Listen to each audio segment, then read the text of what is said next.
Je tiens à remercier mes parents de m'avoir soutenu et épaulé tout au long de ce projet, ainsi que monsieur le PDG, madame la présidente, madame la directrice, monsieur l'encadrant et notre prof principal, professeur. Sans plus attendre, permettez-moi de vous présenter les contours de mon projet personnel et les efforts que j'y ai consacrés. Dans cette présentation, vous allez mieux me connaître, savoir mon projet personnel, pourquoi je l'ai choisi, comment j'y arriverai et si jamais la fin de la loi, je n'ai pas pu atteindre mon but. Qui suis-je? Je m'appelle Samia Fouhi, âgée de 16 ans, élève du Grand Commun en bio. J'aime la narration, bouquiner, jouer des jeux vidéo. Je suis une personne ambitieuse, sociale, analyste et calme. Les points que vous pouvez me reprocher sont: je suis une personne qui est perfectionniste, qui s'ennuie rapidement et qui aime faire plusieurs choses à la fois. Je suis également membre du Parlement de l'enfant et jeune reporter. Deuxièmement, mon projet personnel. Ingénieur en informatique. Dans un monde où la technologie est omniprésente et en constante évolution, l'ingénierie en informatique joue un rôle crucial. Elle consiste à concevoir, développer et gérer des systèmes informatiques afin de résoudre des problèmes complexes. Elle permet aussi de créer des applications, des systèmes et des logiciels qui facilitent notre vie quotidienne.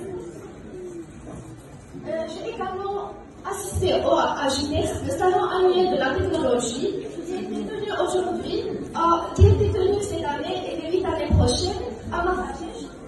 En tant que jeune parlement, que membre du Parlement de l'enfant, ce qui m'a impressionné.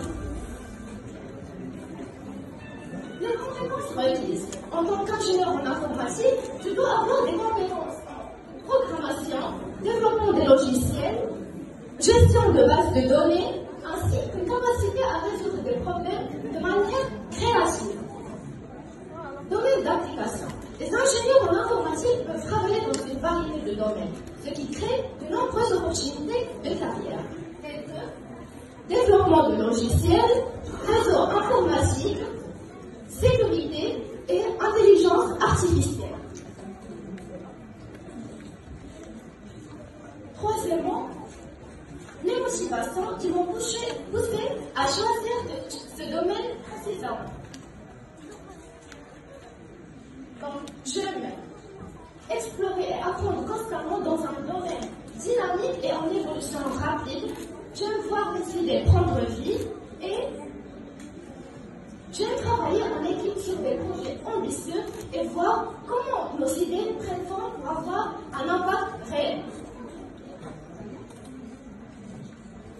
Quatrièmement, la démarche suivie. Mon choix n'est pas aléatoire ni au hasard, mais plutôt basé sur plutôt conçu de plusieurs étapes et bien réfléchi. On a tout d'abord fait un test diagnostic où j'ai pu classer les matières et surtout savoir celles auxquelles j'ai un penchant. D'après les résultats, on s'est regroupé en groupe et fait des exposés sur le dos.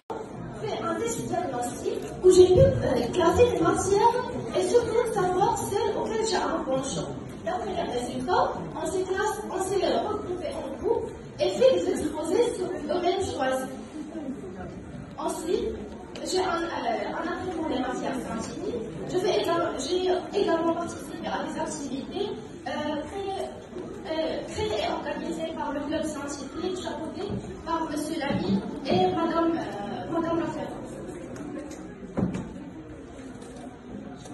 On a aussi fait des séances d'orientation au sein du club d'orientation, chapeauté par Madame Rachida et M. Faber.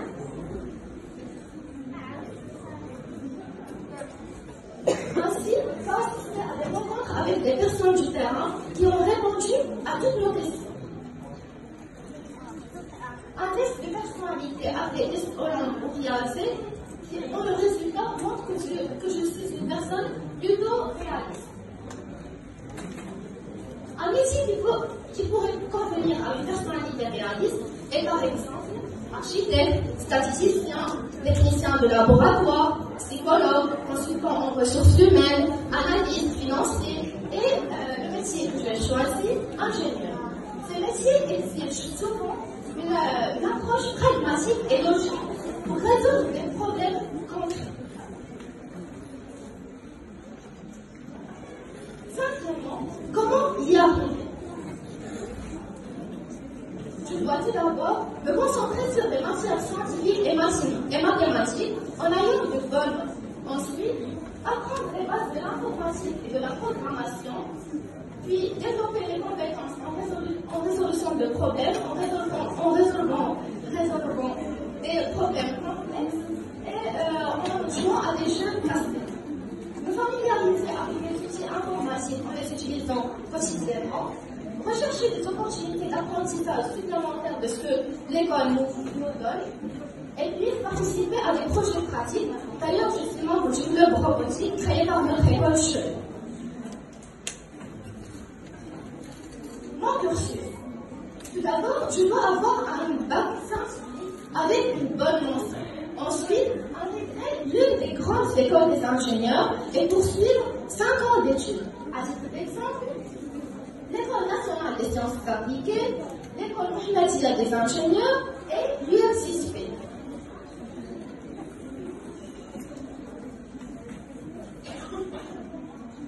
Sixièmement, mon plan B. Au cas où je n'ai pas pu atteindre mon but, je choisirai d'être psychologue. Puisque je suis membre du Parlement de l'enfant, donc je défends les droits de l'enfant. J'aime lire les livres sur le développement personnel et la santé mentale. Ensuite, mes recommandations sont toujours prises en compte.